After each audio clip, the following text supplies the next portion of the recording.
Hey, the post office is called. My baby chicks are there. I'm running to the post office. Okay? I'm running to the post office. Good morning. Hey, Bo, I'm running to the post office. My baby chicks are in. It's pouring the rain. Letting you know. The guys will be here in about 45 minutes, okay? Time to kind of stir around. Get up.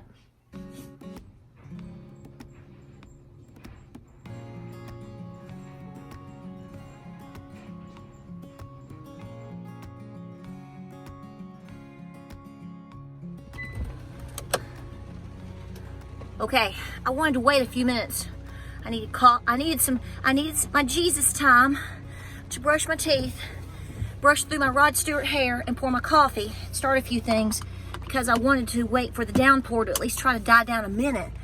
We are under heavy, heavy, heavy flood watch today. Bad weather over the weekend. A lot of you guys got it too.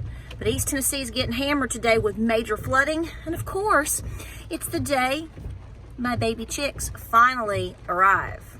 Let's go. So I'm just gonna back up here on the driveway a little bit.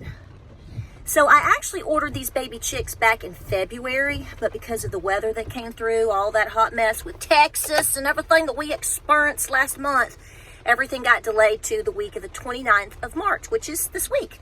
So I went by the post office yesterday and they were like, we'll call you when they get here. We'll have your number. And he was like, you drove all the way out here just to let us know who you are again and your number for your baby chicks. And I said, I'm that lady. So let's go, y'all. Okay, so the cows are under shed, dry. Everybody's up and dry. I left everybody up a little extra the past day just to keep them up because I knew it was going to be this wet. Well, I didn't know it was going to be this wet, but it's majorly wet. But long story short, everybody looks good. There's Cochise. And I haven't decided what heater I want to use for this brooder. I'm doing something totally different.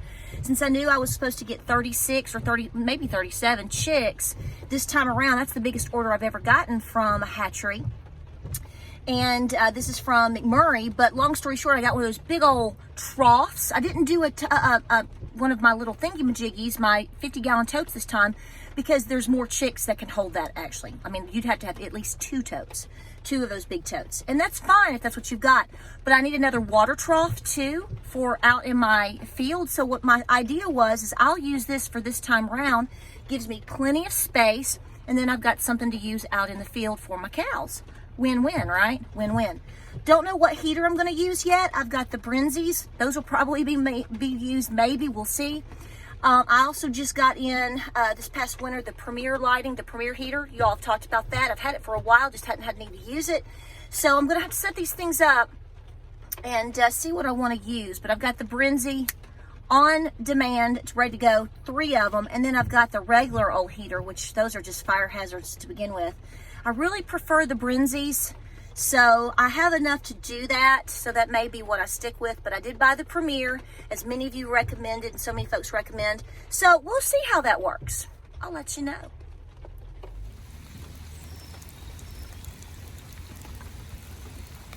Okay, Mr. Postman, I'm here. Crazy chicken lady, knock, knock, knock. Open that door. Ooh, I hear you. I hear you. Let's get home, have biscuits and gravy. Oh my goodness. Y'all, I probably should throw this away before I let them come out, don't you think? Uh-oh. Oh my goodness, looky there at the babies. Let's get home. Oh, the other side looks great too. Everybody made it. Everybody made it. Okay, it looks like every baby made it. Every baby. I was so spooked out, y'all, because they left Iowa and it freaks me out. My tracking said yesterday it went to Minnesota. I was like, Minnesota? That's almost Canada. I could have driven all the way to Iowa and got them faster than that, but I know, that's the way it flows, but all good. Let's get them home, y'all. Girlfriend, I need a kissy before I left. You ready to go home, girlfriend? You ready? This has been a long ride. What you doing up in Minnesota? Let's get you home. You want some biscuits and gravy? Biscuits and gravy. You're hungry.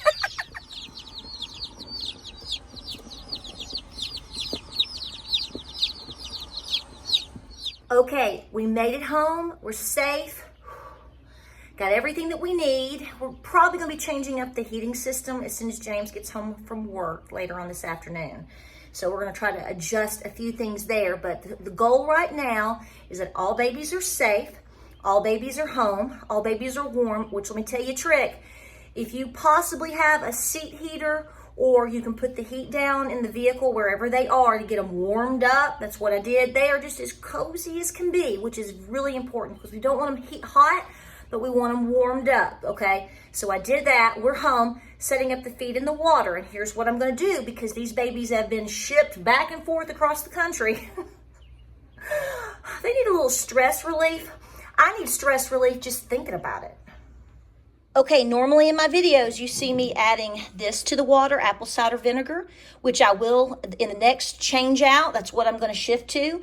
But to get them sipping, we're going to dip and sip is what we're going to do. Every baby that comes out is going to get a dip and a sip. And in each of these waters, these are their brand new little waters because they're so teeny tiny. I'm going to put electrolytes and I'm going to put probiotics. I have these, so we're going to use them. We're going to put, these are quarts. So these usually go 1 packet per gallon. So I'm not even going to have to use a full packet in each of these. So we're going to do this first time around. When we take the babies out of the box, we're going to just dip their beak once or twice, let them get a sip, and then put them down. We already have the feed, so that's what we're going to do. And like I said, later on, I'll be switching to this. I like to cover all bases.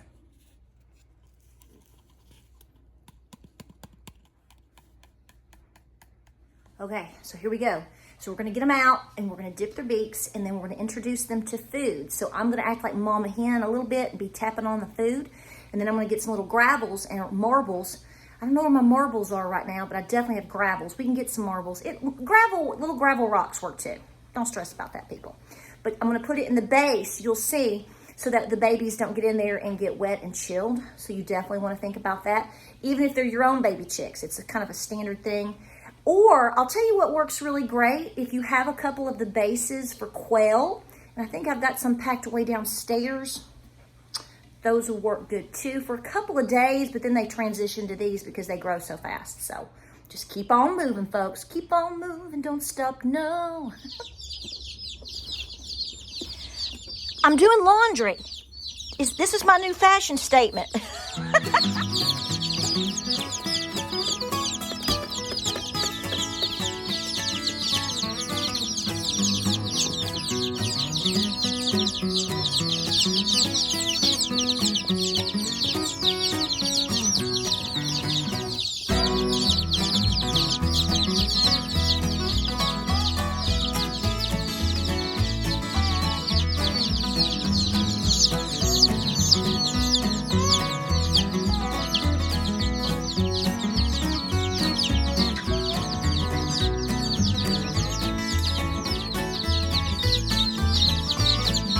thirsty?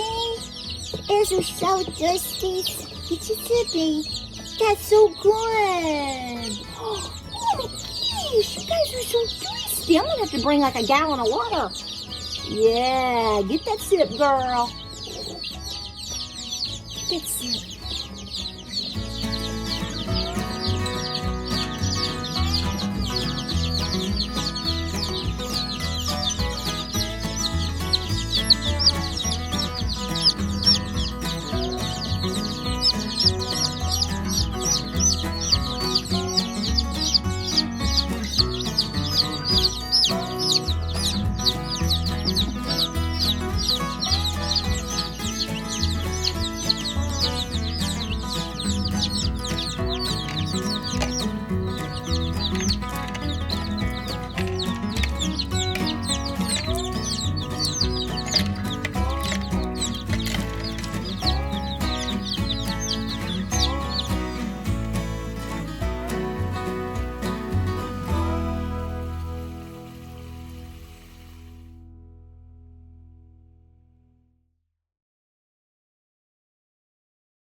All right, guys, I'm going to conclude this video because there's a lot of footage, and we're going to move into the next video, which is talking about,